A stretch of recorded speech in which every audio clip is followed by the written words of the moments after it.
Estamos como con frío, pero gracias a Dios porque el Señor nos refresca naturalmente aquí en Jinotega por este clima sabroso que nosotros tenemos. Vamos a seguir nuestro estudio y estamos viendo acerca de los juicios de Dios. Estamos viendo los juicios de Dios porque estamos cerca ya, estamos viviendo también juicios de Dios. Y es necesario que nosotros entendamos que el Señor va a juzgar a la tierra, que ya la ha juzgado y que la tierra está bajo un juicio y está bajo maldición también. Y por eso es que vino Cristo para librarnos de esa maldición. Porque muchos dicen que Dios es amor, no va a hacer nada en contra de la humanidad porque Él ama al ser humano. Es cierto, Dios ama al ser humano, pero también es un Dios justo. Y Él ha puesto reglas, ha puesto normas, ha puesto leyes, y quien traspase esas leyes tiene sus sanciones. Si Él no aplicara esas sanciones, el Señor no sería un Dios justo. No sería justo. Entonces nosotros no predicaríamos a un Dios justo. No predicaríamos a un Dios justo. Vamos a leer la palabra del Señor en el libro de Romanos capítulo 5, versículo 12.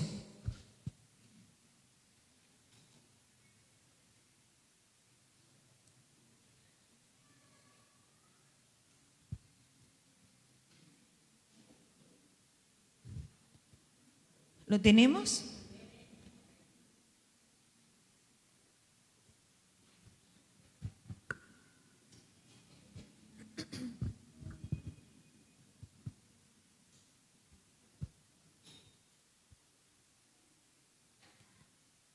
Y leemos la palabra del Señor honrando al Padre, al Hijo y al Espíritu Santo. La iglesia dice: amén. Adán y Cristo. Por tanto, como el pecado entró en el mundo por un hombre y por el pecado la muerte, así la muerte pasó a todos los hombres, por cuanto todos pecaron. Pues antes de la ley había pecado en el mundo, pero donde no hay ley, no se inculpa de pecado. No obstante, reinó la muerte desde Adán hasta Moisés, aún en los que no pecaron a la manera de la transgresión de Adán, el cual es figura del que había de venir. Pero el don no fue como la transgresión, porque si por la transgresión de aquel uno murieron los muchos, abundaron mucho más para los muchos la gracia y el don de Dios por la gracia de un hombre, Jesucristo. Y con el don no sucede como en el caso de aquel uno que pecó, porque ciertamente el juicio vino a causa de un solo pecado para condenación, pero el don vino a causa de muchas transgresiones para justificación.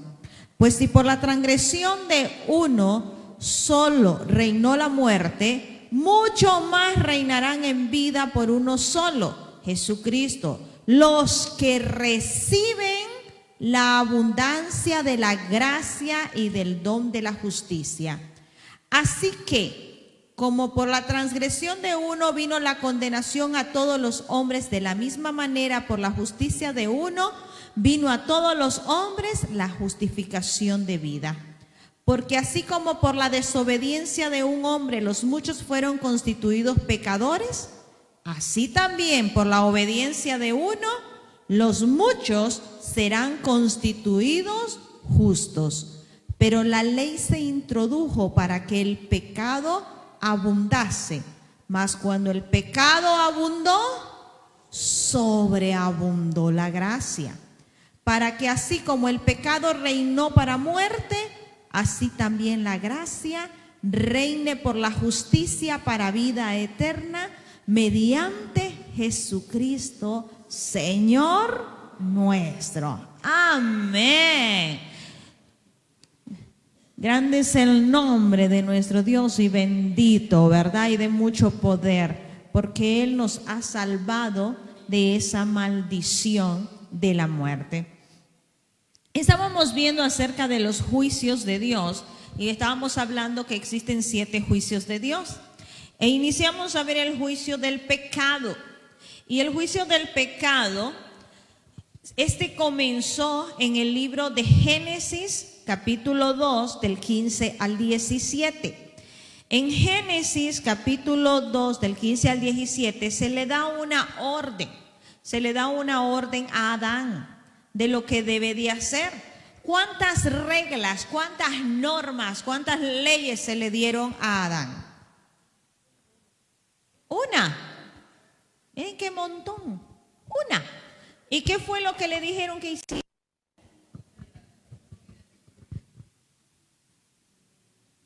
Que no comiera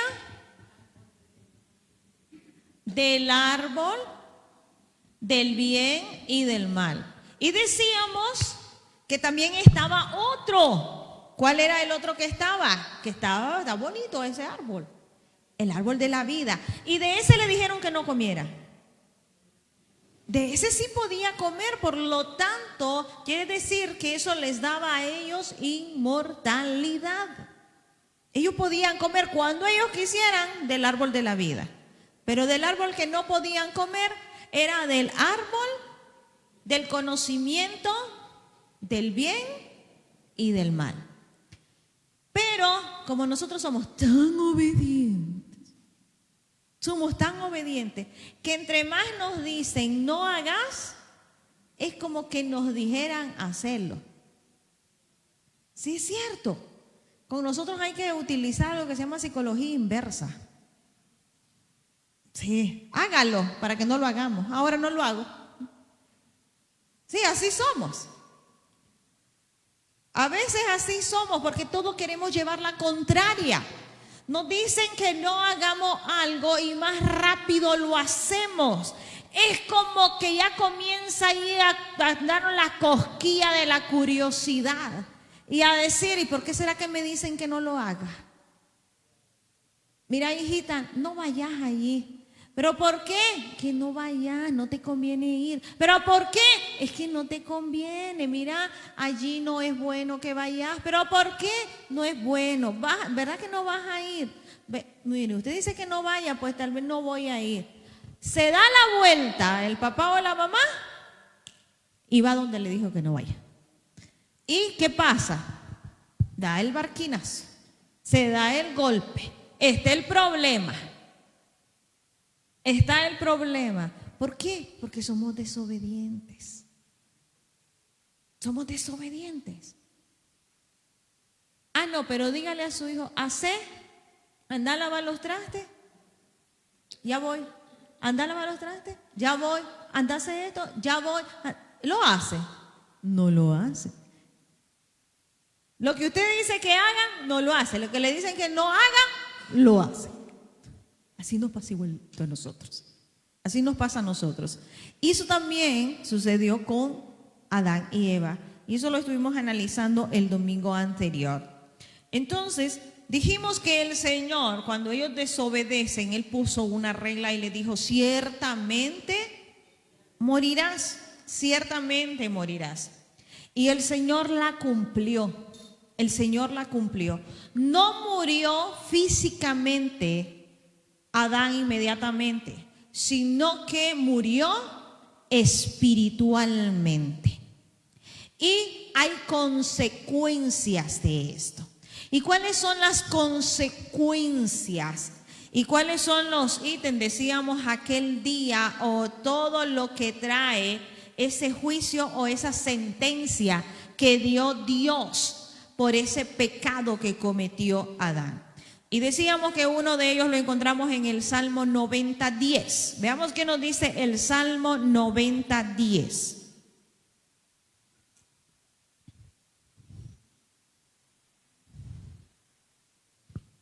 Salmos 90:10. Los días de nuestra edad son 70 años, y si en los más robustos son 80 años, con todo, su fortaleza es molestia y trabajo, porque pronto pasan y volamos. Ya sabemos que la primera consecuencia es la muerte. Es la muerte. Una de las consecuencias también del juicio del pecado y de lo que el Señor dijo de ahora en adelante, esto va a cambiar y esto es parte del juicio. ¿Qué sería según lo que dice ese texto? Vuélvalo a leer, a ver si lo entendemos. Salmos 90:10. Los días de nuestra edad son 70 años, y si en los más robustos son 80 años, con todo, su fortaleza es molestia y trabajo, porque pronto pasan y volamos. Entonces, ¿qué es lo que se da allí? ¿Qué es consecuencia del pecado? La muerte. ¿Pero qué? ¿Cuántos años vivió Adán? Se acortó la vida. Se acortó la vida. Entonces, se acortaron los años de vida. Se acortaron los años de vida. Hermanos, si nosotros ya no somos tan longevos, es culpa del pecado. Es culpa del pecado. Por eso es que nosotros ya no llegamos a muchos años. Y si ya pasamos de los 80, ya son como molestosos. Y hay que decir que ya está pasándose del límite. Porque el texto dice que en los más robustos, ¿hasta cuánto dice? Y hasta 80. En los más robustos. Es hasta 80. Y lógicamente que nosotros no queremos que se mueran nuestros seres queridos. No queremos tampoco nosotros morirnos. Aunque digamos no le tenemos miedo a la muerte, pero una cosa es verla venir y otra platicar con ella. ¿Sí? Una cosa es verla venir y otra platicar con ella. Ya cuando la sentimos que está al ladito, ya le tenemos miedito. Ya le tenemos miedo. Pero sí hay un límite que fue marcado como parte de la sentencia del juicio del pecado. Y es hasta los 80 años. Y decía hermana Juanita algo muy cierto. Cuando alguien pasa de los 80 años, ya siente pesada esa edad. Mi abuelita tiene 98 años. Eso tiene mi abuelita. Y hasta ahorita, hace 15 días, tal vez 15 días, 3 semanas, es que ya ha caído en cama. Pero tiene 98 años. Imagínense. Ya eso ya es longevidad. Ya se pasó del límite. Y lógicamente, pues yo no quiero que mi abuelita se me muera, ¿verdad? Pero parte del juicio, de los juicios de Dios, es que los años de vida se acortaron.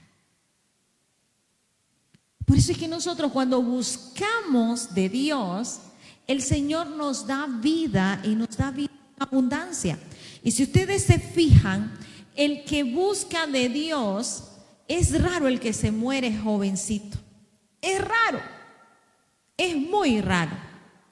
Siempre es en edades bastante avanzadas, porque Dios da esa fortaleza, porque Dios es el que nos rejuvenece. Dios es el que nos va rejuveneciendo. Veamos que nos dice también Isaías 59:2. Otra consecuencia del juicio del pecado. Estamos viendo el juicio del pecado.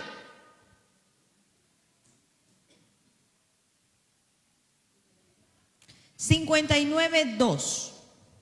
Isaías 59:2. Pero vuestras iniquidades han hecho división entre vosotros y vuestro Dios, y vuestros pecados han hecho ocultar de vosotros su rostro para no oír. Entonces la otra consecuencia, que esas son de un solo, podemos decir varias, es que nos separó ¿de quién? Nos separó inmediatamente de Dios, y por eso es que tenemos la muerte espiritual. Nos separa de Dios. Veamos lo que nos dice también, lo que nos dice Romanos 3:23. Romanos 3:23. Por cuanto todos, veamos lo que nos dice el texto ahí. Ahí lo tenemos, Romanos 3:23. Por cuantos todos pecaron y están destituidos de la gloria de Dios. Entonces, el pecado, el juicio y la sentencia fue: a partir de ahora, Adán y Eva quedan destituidos de la gloria de Dios. Esa fue la sentencia. Solo Adán y Eva. La muerte pasa a todos los hombres. Por culpa de un hombre, el pecado entró, y la muerte a toda la humanidad. Veamos lo que nos dice Eclesiastés 7:20. Y allí mismo donde estábamos leyendo en Romanos 5:12. Romanos 5:12. Eclesiastés 7:20 y Romanos 5:12. Eclesiastés 7:20. Ciertamente no hay hombre justo en la tierra que haga el bien y nunca peque. No hay un hombre, ¿cómo dice ahí? A ver, vuelvan, me parece que no oyeron. Eclesiastés 7:20. Ciertamente no hay hombre justo en la tierra que haga el bien y nunca peque. ¿Qué no hay en la tierra? No hay un hombre justo. Por muy bueno que diga una persona que es, no es justo. No hay. ¿Por qué? Porque quien me justifica, quien me hace justo, ¿quién es? Solamente Cristo. Es la obra de Cristo, no son mis propias obras, porque no me voy a salvar por mis propias obras. La gente se asusta cuando uno le dice: con ser bueno usted no se va a salvar. Pero es que yo no hago nada malo, le dicen a uno cuando les está predicando. ¿Y qué de malo hago yo? Mire, yo ni hablo malas palabras, ni siquiera voy a fiestas. Y está bien, pero para ser salvo necesita todavía una cosa, como le dijo Jesús al rico. En el caso del rico, el Señor le dijo: vende todo. ¿Y qué le dijo? Vende todo y dáselo a los pobres. ¿Y después qué? Sígueme. Eso le dijo al rico. ¿Y qué es entonces lo que tiene que hacer la gente?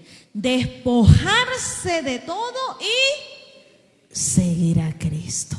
Es Cristo, es aceptar a Cristo lo que a nosotros nos salva. No es ser bueno, no son las buenas obras. Que ahora que soy cristiano, ahora que le sirvo a Cristo, debo de hacer buenas obras para demostrar lo que soy, es otra cosa. Pero no para ganarme la salvación. La salvación no me la gano. La salvación es un regalo. No me la tengo que ganar. Si ya me dicen a mí que para ser salvo tengo que hacer una cantidad de horas predicando, es por una obra. Si me dicen a mí que para ser salvo yo tengo que ir todos los días a un lugar y hacer un sacrificio, es una obra. No lo voy a hacer. Correcto, me voy a librar por mi propia justicia. La salvación no es por obra, no es una obra que usted haga, ni que yo haga. La salvación nos la ha dado Cristo a través del sacrificio que Él hizo en la cruz del Calvario. Eso es lo que nos tiene en este lugar. Eso es lo que nos ha dado la salvación. Gloria a Dios. Porque el texto dice que no hay justo ni aún uno. ¿Sí? Y en Romanos también. Entonces, debemos nosotros de creer, porque esto es por fe, de que somos salvos. Eso sí, ya el hecho de que yo soy salva, me debo de comportar como lo que soy, como una persona santa, como una persona justa. Ahora sí, debo de demostrar lo que el Señor hizo en mí, pero no es porque me estoy ganando la salvación, sino que la salvación ya se me dio. Lo debo de demostrar.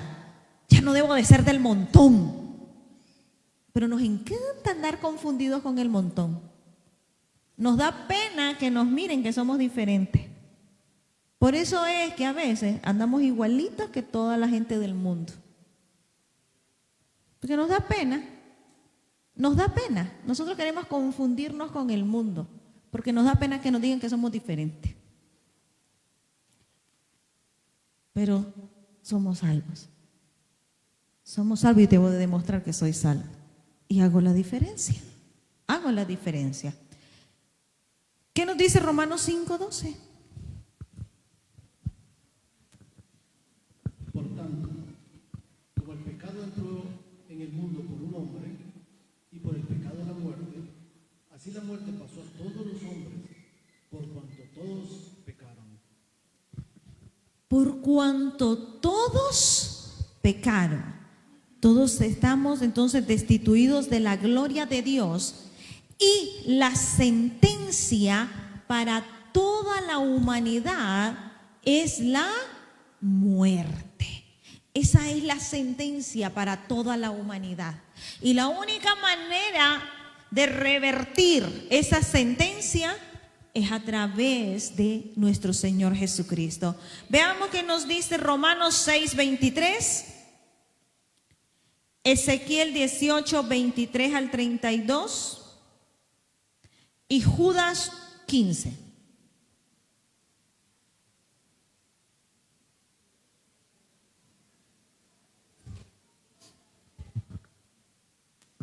Romanos 6:23. Porque la paga del pecado es muerte, mas la dádiva de Dios es vida eterna en Cristo Jesús, Señor nuestro. Entonces, la paga, la recompensa del pecado es la muerte. Pero la dádiva, ¿qué es una dádiva? ¿Qué significa dádiva? Un regalo. El regalo de Dios, ¿cuál es según el texto? Es vida eterna a través de nuestro Señor Jesucristo. Agarremos ese regalo. Si usted no lo ha agarrado, yo le invito a que lo tome en esta mañana. Que lo tome en esta mañana. ¿Qué nos dice Ezequiel 18?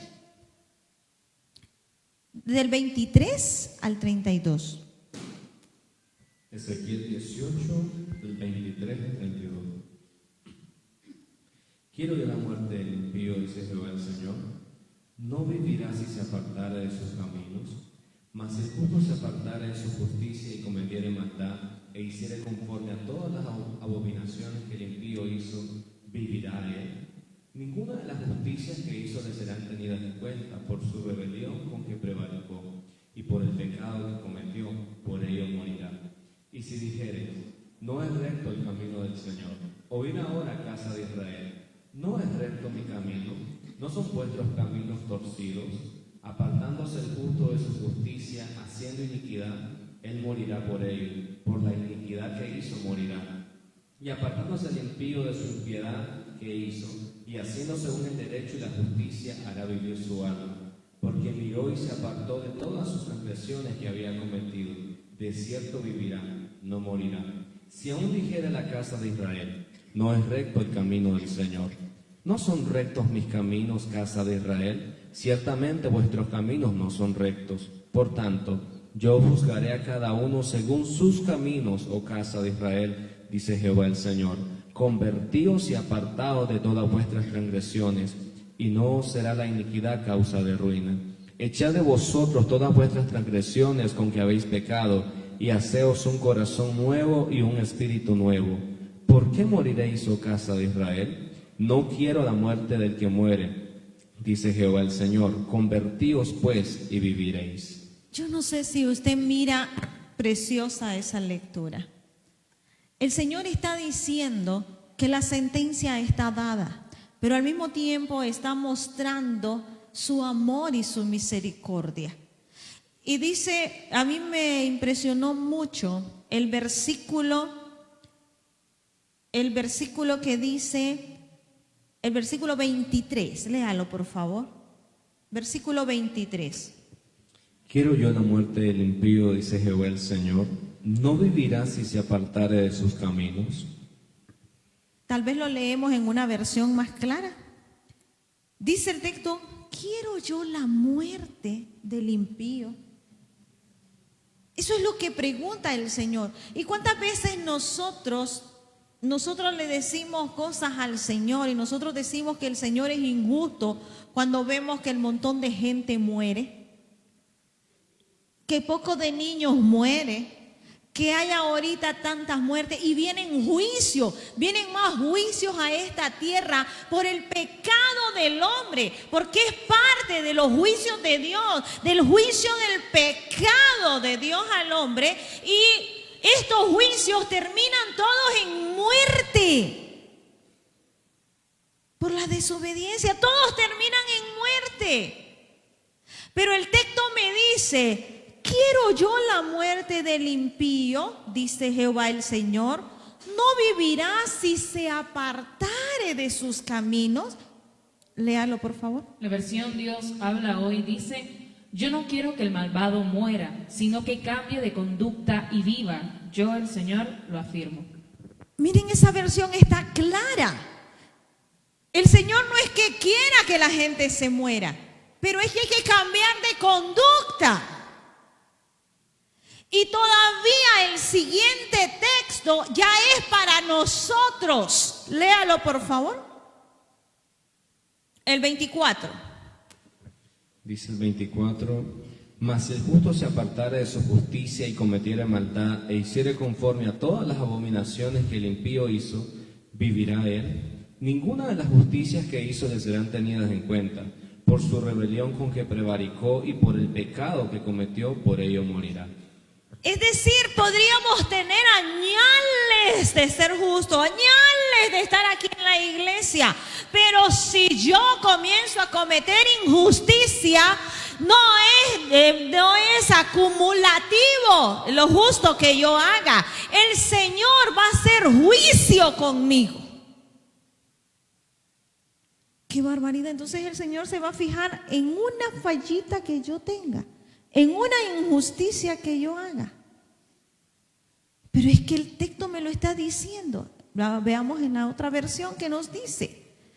¿Cómo lo dice más claro? No sé si estamos entendiendo lo que dice esto, porque estamos bajo un juicio del pecado.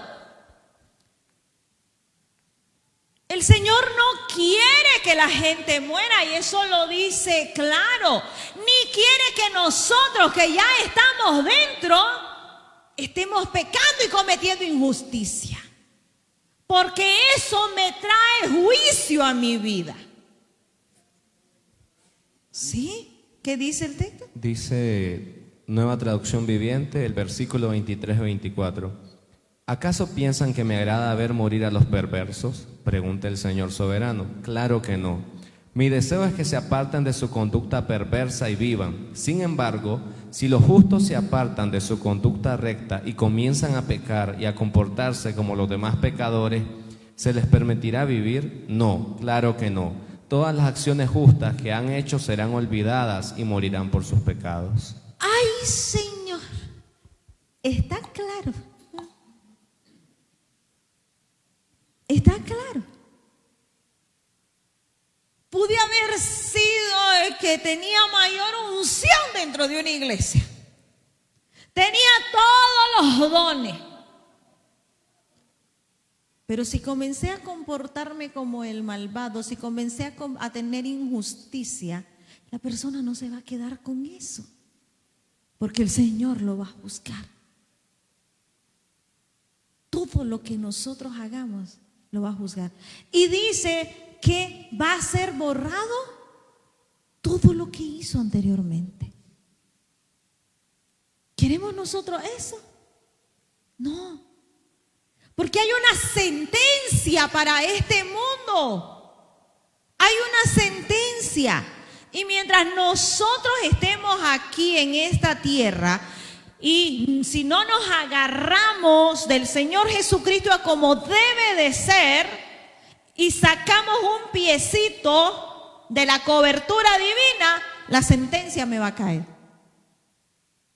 La sentencia me va a caer. Tengo que estar completamente bajo la cobertura divina para que la sentencia del pecado no me caiga. Pero queremos vivir con un pie en el mundo y otro en la iglesia. Y si vivo con un pie en el mundo y otro en la iglesia, entonces, ¿qué estoy?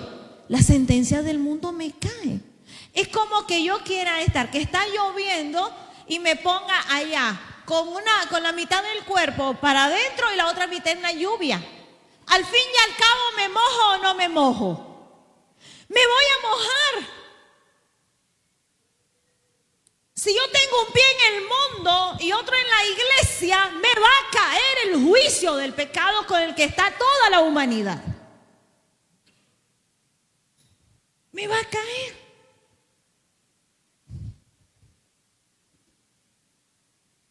No se puede jugar. La Biblia dice que no nos engañemos, no nos equivoquemos, no erréis. Dios no puede ser burlado. Sí, Dios no puede ser burlado. Yo puedo venir aquí a la iglesia y demostrar santidad. Y saliendo de aquí de la iglesia soy otra persona. Pero al final estoy bajo juicio de pecado y de muerte. Porque no me vengo a limpiar a la iglesia. Eso es en iglesia tradicional. Yo debo de estar 24/7 bajo la cobertura de Cristo. Bajo la cobertura de Cristo. Porque con un poquito que yo saque la mano, si está lloviendo, se me va a mojar.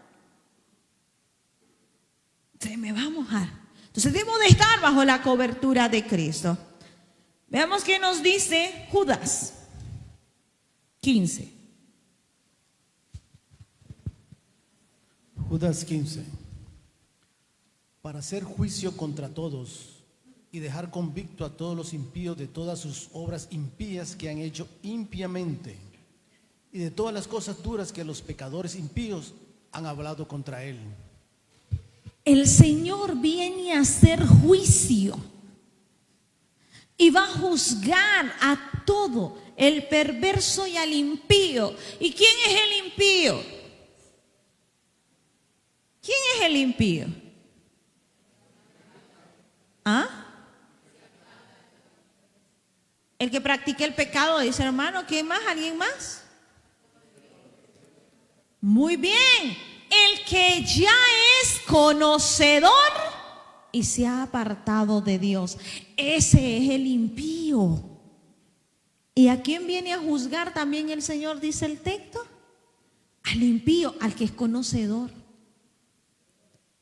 Es peor. Mejor, dice la Biblia, hubiera sido que nunca me hubieras conocido. Siempre de todos modos se iba a perder. Pero iba a ser menos el dolor del castigo. Iba a ser menos el dolor. Iba a ser mucho menos el dolor. Porque ¿qué duele menos? Que yo cometí una infracción por ignorancia Y yo digo, ay, que yo no sabía, es que no sabía. O cuando lo hago, cometo la infracción y yo digo, y yo sabía, y siempre lo hice, y yo sabía, me hubieran librado de los 3,000, de los 5,000, de tanta cantidad de dinero, y yo lo sabía, y lo sabía. Duele más porque uno sabía las cosas, pero no las pudo evitar. Porque no aplicamos el proverbio. El avisado ve el mal, mas el simple pasa y recibe el daño. Entonces ese es el problema que a veces nosotros tenemos, que no entendemos que al final Dios sí va a hacer un juicio. Y la Biblia allí mismo, estábamos en Ezequiel también, hay un texto que se me pasó ahí por alto, siempre en el libro de Ezequiel. Ezequiel capítulo 18 estábamos, capítulo 18. Así es. 18:32. Porque no quiero la muerte del que Perdón, muere. 31 y 32.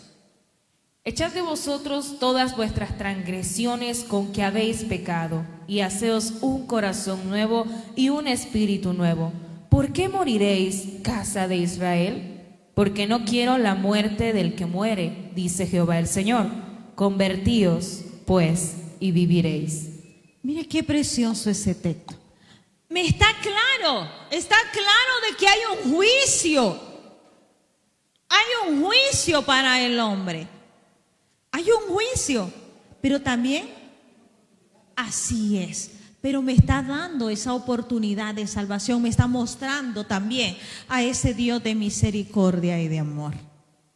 Entonces agarremos esa misericordia divina, porque Cristo nos vino a librar de esos juicios. Veamos qué dice 1 Corintios 15, 21 y 22. 1 Corintios 15, 21 y 22.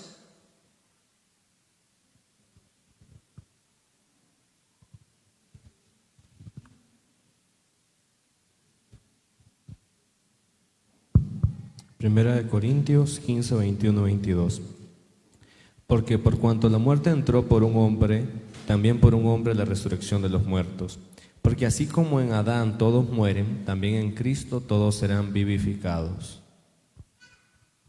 Entonces en Adán entra el juicio de la muerte, pero en Cristo somos vivificados. Pero solamente en Él es que hay una excepción a la regla, y solamente es buscando de nuestro Señor Jesucristo. De lo contrario, hermanos, si estamos a medias con el Señor, estamos bajo juicio de pecado. Si tenemos un pie en el mundo, otro en la iglesia, estamos bajo juicio de pecado. Si todavía no nos hemos decidido a servir al Señor a como debe de ser, estamos bajo juicio de pecado. Estamos bajo juicio de pecado. Es necesario estar completamente cubierto con Cristo, estar en Cristo, para que nos cubra la excepción a la sentencia.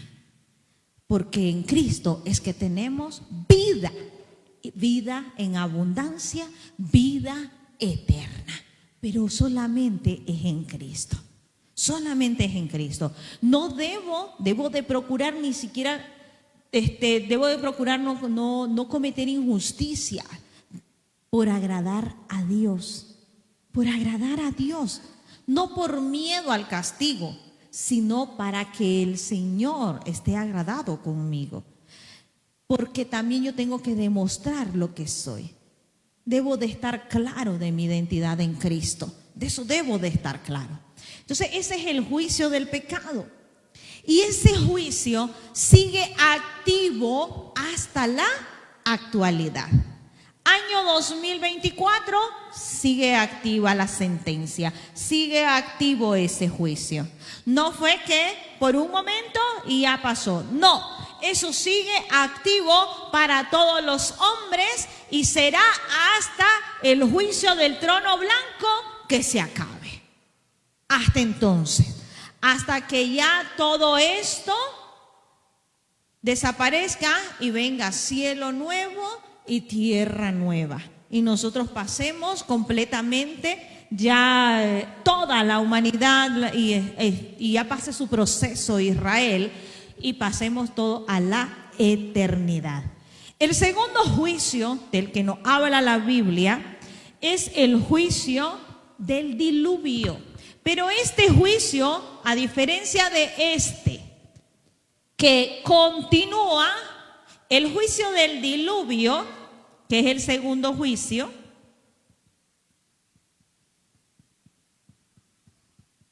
el juicio del diluvio fue un juicio temporal. Y fue un temporal también. Fue un juicio temporal. Vamos a ver. Fue un juicio temporal. ¿Dónde encontramos el juicio del diluvio? ¿Dónde encontramos el diluvio? En el libro de Génesis. El juicio del diluvio universal fue un juicio directo de parte de Dios, porque Dios es justo y fue por la maldad del hombre. Por eso fue directamente el juicio de Dios. Pero, ¿será que fue una medida demasiado extrema de parte de Dios? El diluvio universal fue justo que todos se hayan muerto, hasta los animales. Hermano Vicente dice que sí fue. La Biblia me dice que sus juicios son justicia y verdad. Pero allí cometería el Señor una injusticia, o fue justo. Pero ¿por qué se tuvieron que morir todos?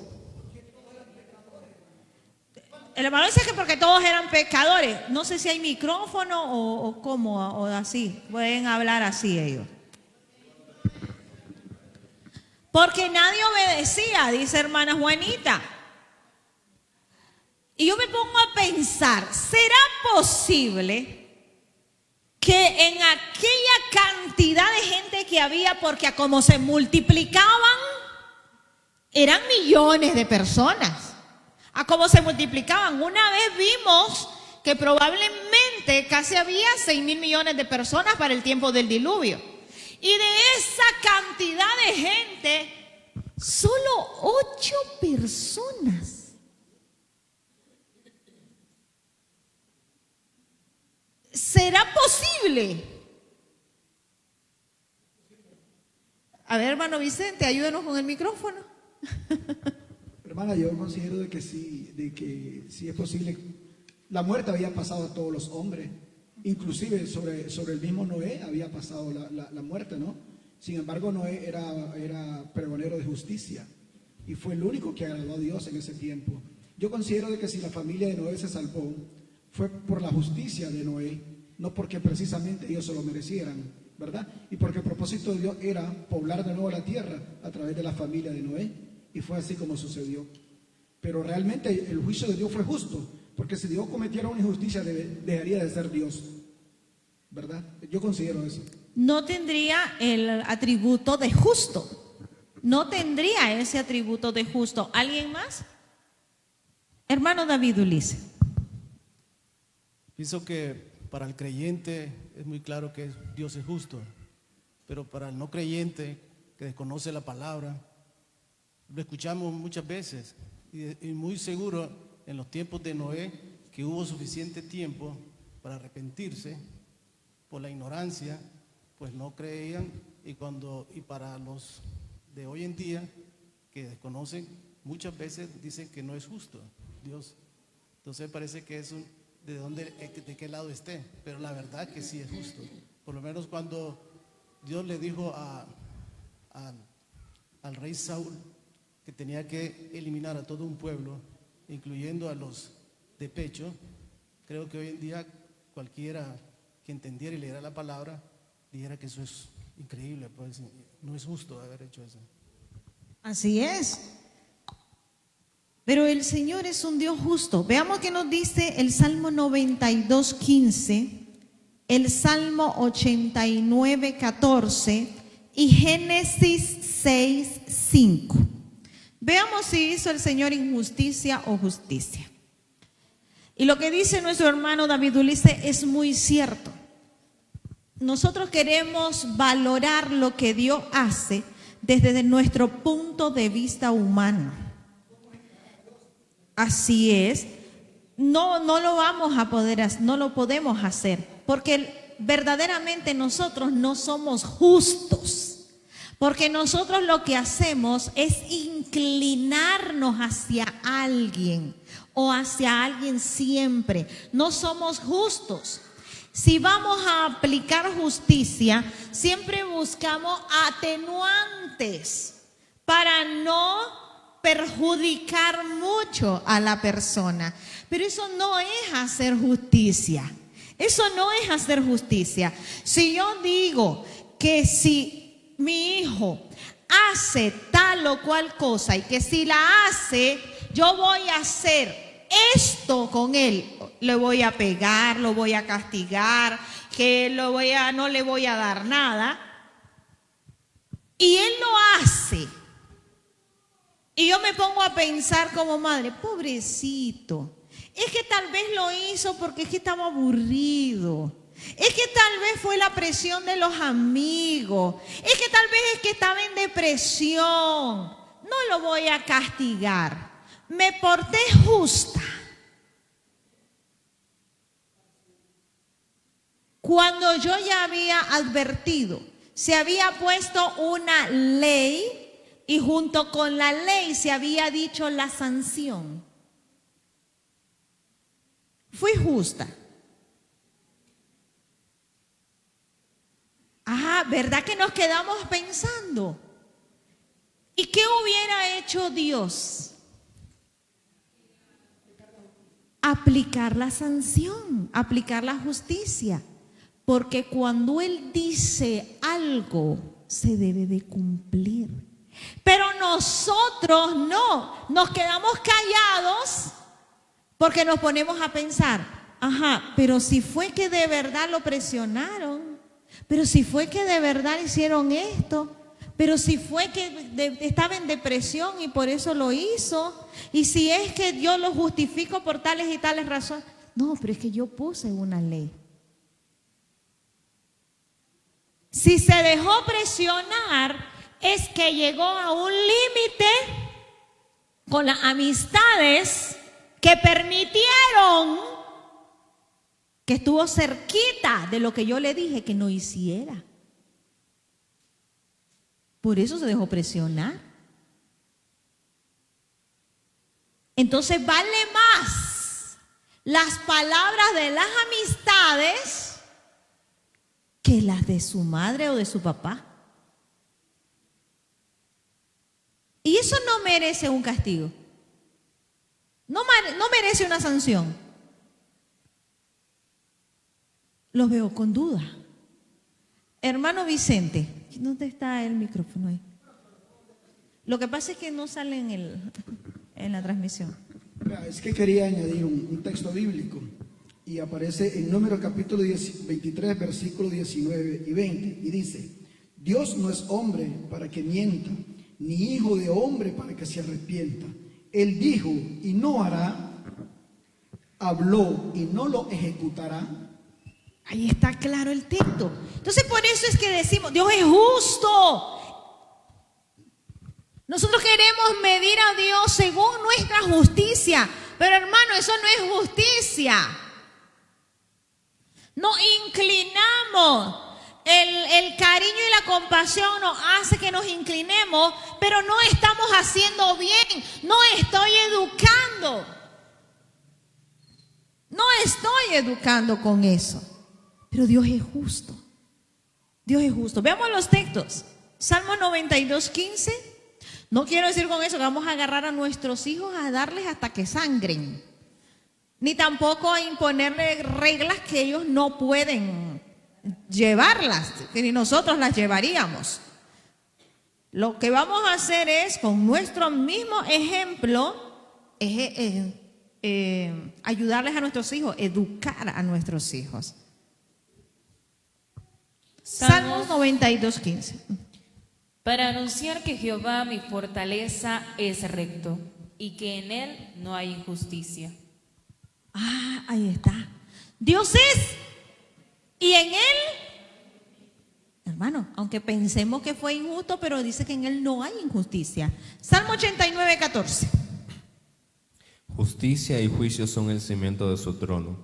Misericordia y verdad van delante de tu rostro. Ay, dice clarito allí, hay justicia en él, pero siempre va su misericordia.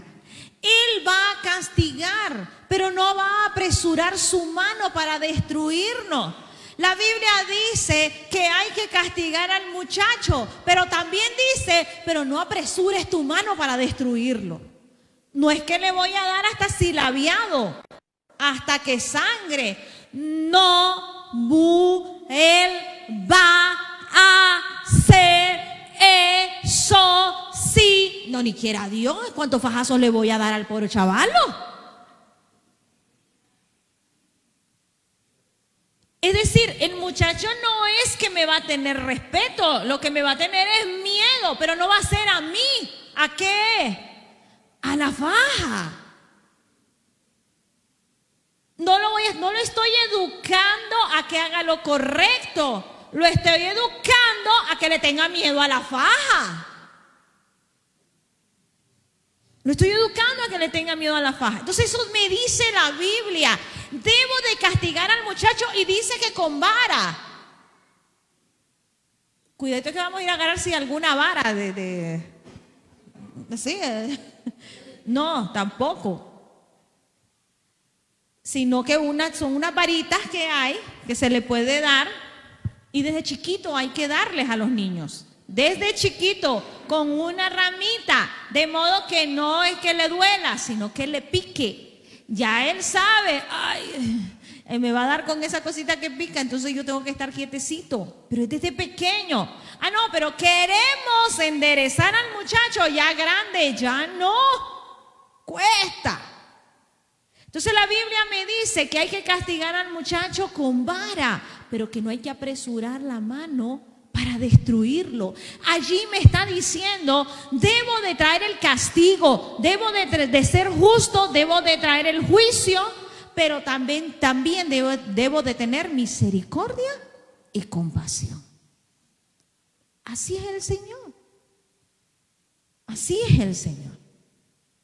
Pero a veces nosotros también como padres nos pasamos en castigar. Génesis 6:5. Veamos si fue injusto el Señor entonces con ese castigo. Y vio Jehová que la maldad de los hombres era mucha en la tierra, y que todo designio de los pensamientos del corazón de ellos era de continuo solamente el mal. ¿Fue injusto el Señor en castigar al hombre? ¿Qué me dice el texto? ¿Por qué los castigó? Veamos las razones del diluvio. Veamos las razones del diluvio. Génesis 6, 1 y 2. La primera razón del diluvio. ¿Por qué vino el diluvio? Génesis 6, 1 y 2. Aconteció que cuando comenzaron los hombres a multiplicarse sobre la faz de la tierra y les nacieron hijas, que viendo los hijos de Dios que las hijas de los hombres eran hermosas, tomaron para sí mujeres, escogiendo entre todas. ¿Cuál es la primera razón o qué fue lo que comenzó ahí la historia? Primero dice, hermana, la desobediencia. ¿Pero qué desobediencia? Porque desobediencia tiene su nombre también, tiene su apellido. Hizo esta desobediencia. ¿Cuál fue?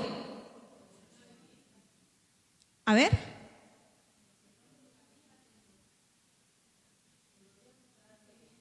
Por ahí vamos, no se juntaran, ajá. Vamos a unirlo.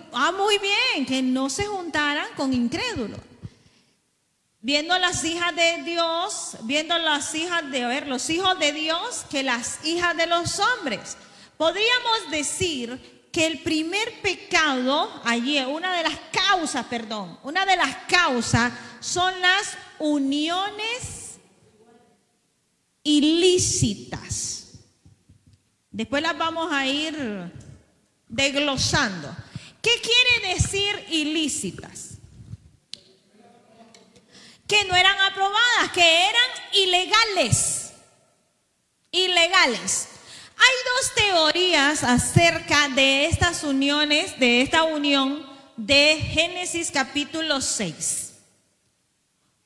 Una dice que cuando se refiere a los hijos de Dios, se refiere a los descendientes de Set.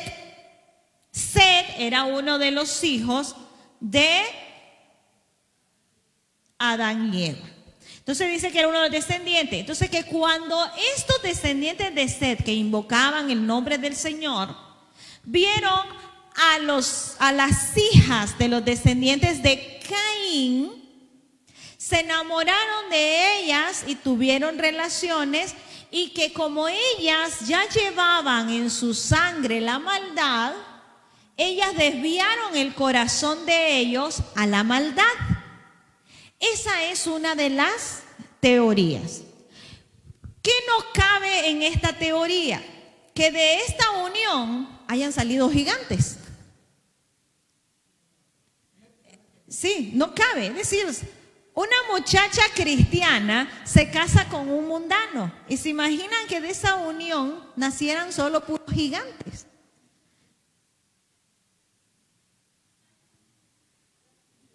Una muchacha cristiana se casa, o un muchacho cristiano se casa con una muchacha mundana, y de esa unión nace un gigante o nace desfigurado con la cabeza de un caballo, el cuerpo de un cerdo, pero que se va a criar y que va a hablar y que va a tener todas las características de una persona. No tiene lógica, ¿verdad? Bueno, eso es lo que va en contra de esa teoría, Porque la otra teoría me dice que lo que me dice el texto es que cuando se refiere a los hijos de Dios, se está refiriendo a los ángeles. Y cuando se refiere a las hijas de los hombres, se está refiriendo al ser humano. ¿Por qué? Porque de esta unión nacieron gigantes. Veamos el versículo 4. Había gigantes en la tierra en aquellos días, y también después que se llegaron los hijos de Dios a las hijas de los hombres, les engendraron hijos. Estos fueron los valientes que desde la antigüedad fueron varones de renombre. Entonces, de esta unión de ángeles, que esos son los gigantes que está diciendo que habían, porque los ángeles no han de ser chiquitos. Ellos se presentaron como lo que eran, ángeles. De allí la idea que hay en muchas civilizaciones de que vinieron de los cielos los dioses y que bajaron. No sé si han escuchado eso. Entonces, estos ángeles tienen relaciones con las mujeres de los hombres, con los humanos. ¿Y qué es lo que se da aquí? ¿Cómo se mantiene la pureza del ADN? Los que nacen son 100% humanos. No sé si no me están entendiendo. Si se une un ángel con una persona y nace un hijo, ¿va a ser ese niño 100% hombre? Hombre, 100 normal, hombre. No. ¿O va a ser 100% ángel? No. ¿Qué va a pasar? Es la palabra que dice el hermano. De esa unión ilícita nace algo que se llaman híbridos. Y no sé si alguien me puede explicar lo que es un híbrido, ya sea algún ingeniero, algún médico. ¿Qué es un híbrido?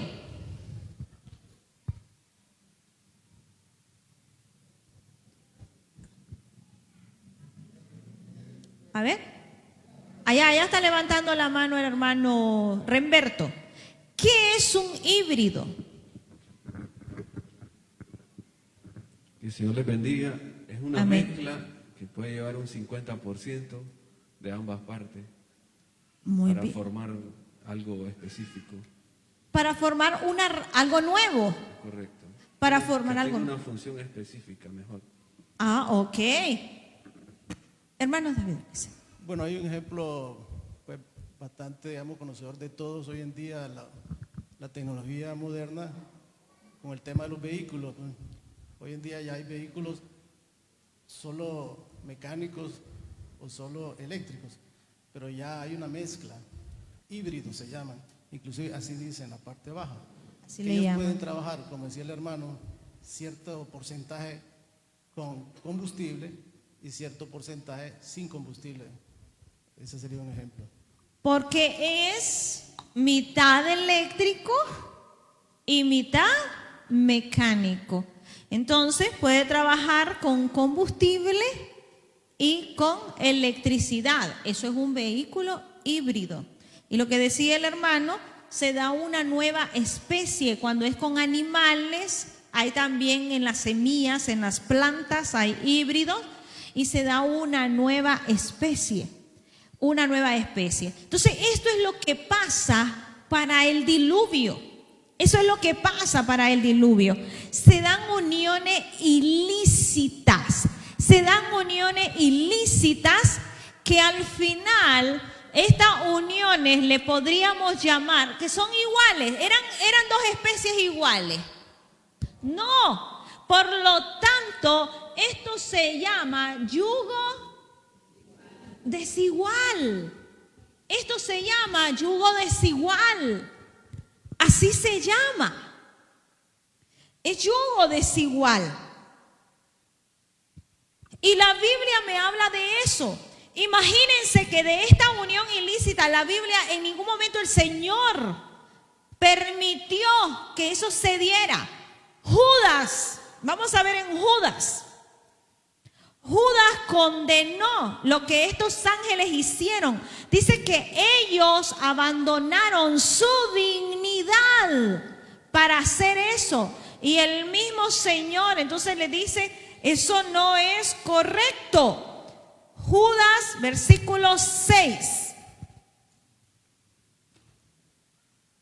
Y a los ángeles que no guardaron su dignidad, sino que abandonaron su propia morada, los ha guardado bajo oscuridad, en prisiones eternas, para el juicio del gran día. Entonces, esos ángeles que menciona ahí, que no guardaron su dignidad, son los ángeles del capítulo 6. No guardaron su dignidad. Imagínense, se hicieron lascivos. Hermana, me está diciendo entonces que los ángeles toman sus propias decisiones. Ah, miren, noticia. Los ángeles también. Ellos decidieron. Los que están ahorita en el cielo, ellos decidieron servir al Señor. Los que siguieron a Satanás, ellos decidieron seguir a Satanás. Los que bajaron en Génesis 6, que es otro grupo de ángeles, ellos decidieron tener relaciones con esas mujeres. Son ángeles, solo que es otro grupo de ángeles. No son los mismos que bajaron con Satanás. Es otro grupo de ángeles. Hermano Remberto.